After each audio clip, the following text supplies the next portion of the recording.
The trader's death spiral describes a self-destructive trading pattern. This pattern involves extending losing trades instead of cutting losses short.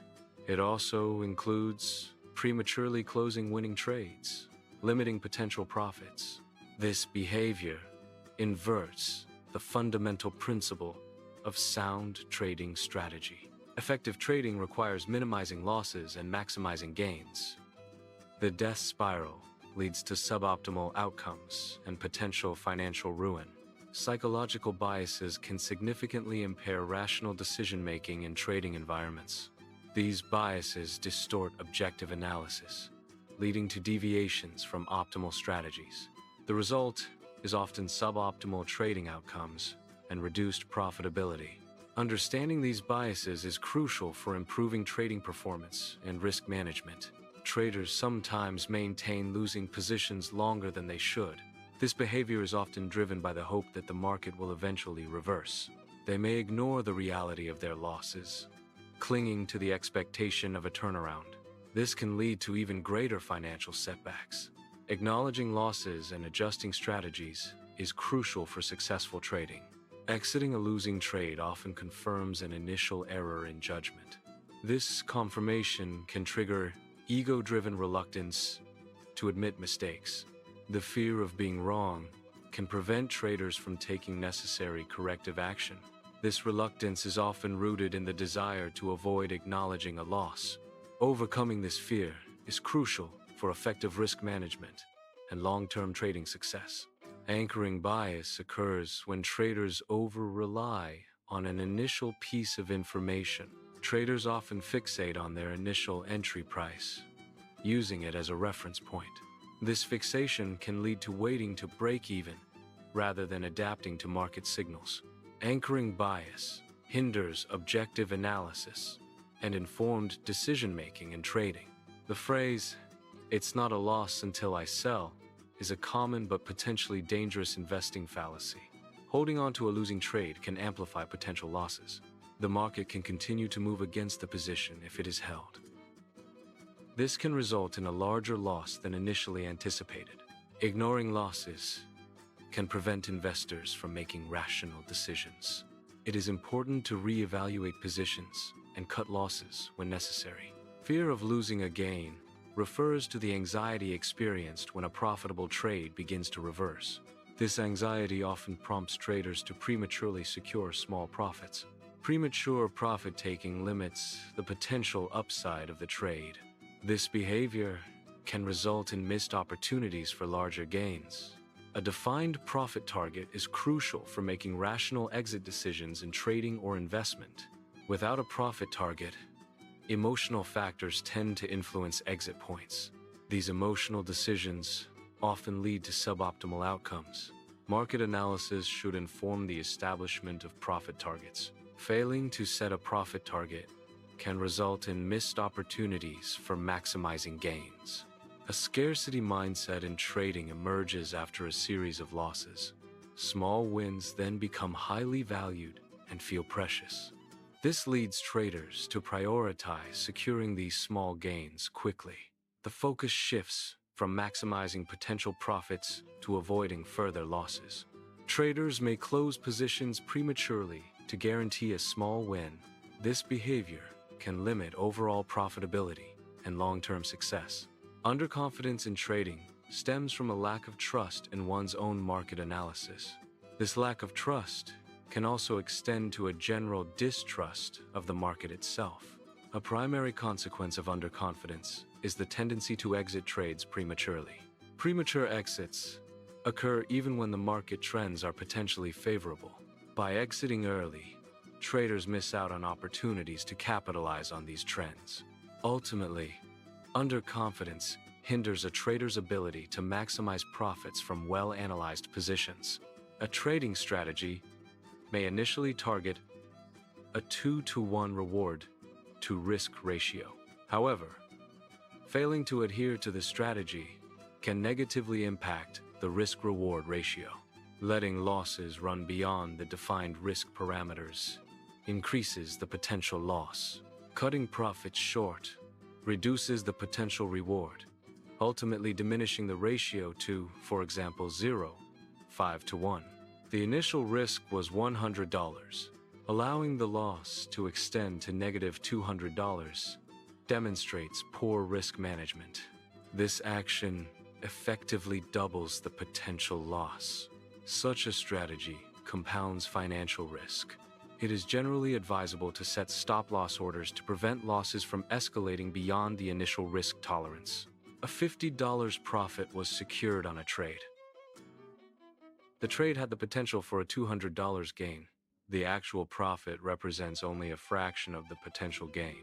This outcome indicates a missed opportunity for a larger profit. Premature exit from the trade is the likely cause of the reduced profit. A 50% win rate suggests an equal chance of winning or losing a trade.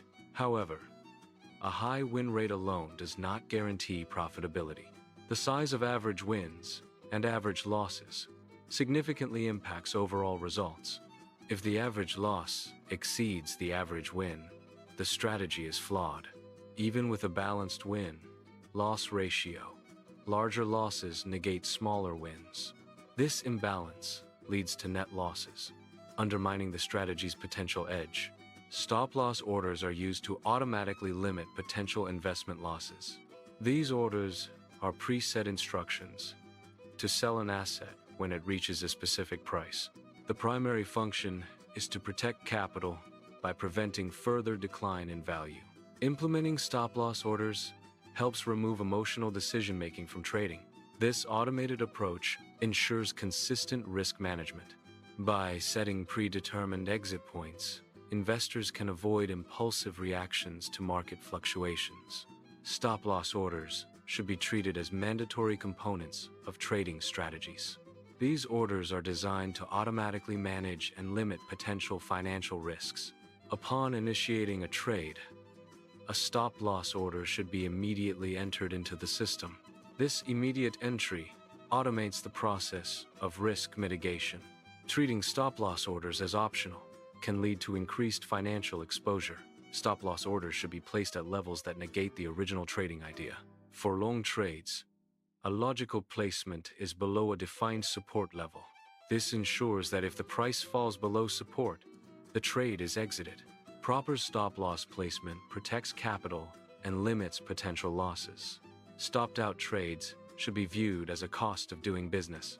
These costs are essential for identifying potentially larger, profitable opportunities. Acknowledge that losses are an unavoidable part of trading. Avoid framing stopped-out trades as failures. Instead, see them as necessary expenses. Profit-taking involves strategies to secure gains from a profitable trade. Define profit targets before initiating a trade to manage expectations. Technical levels, such as resistance points, can serve as profit targets. Trailing stop methodologies adjust stop-loss orders to lock in profits as the price moves favorably. Using these strategies helps to systematically realize profits and minimize potential losses. Trailing stops are designed to automatically adjust exit points in response to trend advancements. This adjustment helps to secure profits as the price moves favorably. A trailing stop order is set at a percentage or dollar amount away from the current market price. As the price rises, the stop price rises with it by the trail amount. If the price reverses and falls, the stop price remains where it is. The position is closed if the price hits the stop price, which helps to limit potential losses and lock in gains without emotional interference. Scaling out involves taking partial profits at predetermined initial target levels. This allows securing gains while maintaining exposure to further potential upside. The remaining position is then allowed to continue, riding the trend. A trailing stop-loss order is implemented to protect profits and limit potential losses. This strategy aims to maximize gains while reducing emotional stress associated with market fluctuations. A key question for traders is whether they would enter the trade at the current price. This question serves as a continuous evaluation of the trade's viability. If the answer is no, it signals a potential need to reconsider the position. This evaluation helps to avoid holding on to losing positions. Exiting the position should be considered if the trade no longer aligns with the trader's strategy. The market dictates the potential for profit in any trading scenario.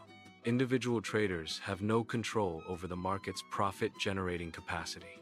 Traders can only control the level of risk they are willing to accept. Risk management is a trader's primary tool for navigating market volatility. Accepting market control and focusing on risk mitigation is crucial. This mindset shift empowers traders to make informed, strategic decisions. Effective risk management is crucial for maximizing profitability in trading. Adjusting stop-loss orders allows trades sufficient space to accommodate market fluctuations. This strategy enables the market to potentially move in the intended direction and generate profits. Balancing risk and reward is key to a successful trading approach. Analyze historical trading data to identify average winning trades. Determine the average profit generated by these winning trades. Similarly, analyze historical data to identify average losing trades. Determine the average loss incurred by these losing trades. Compare the magnitude of the average loss to the average profit. If the average loss exceeds the average profit, prioritize implementing risk management strategies.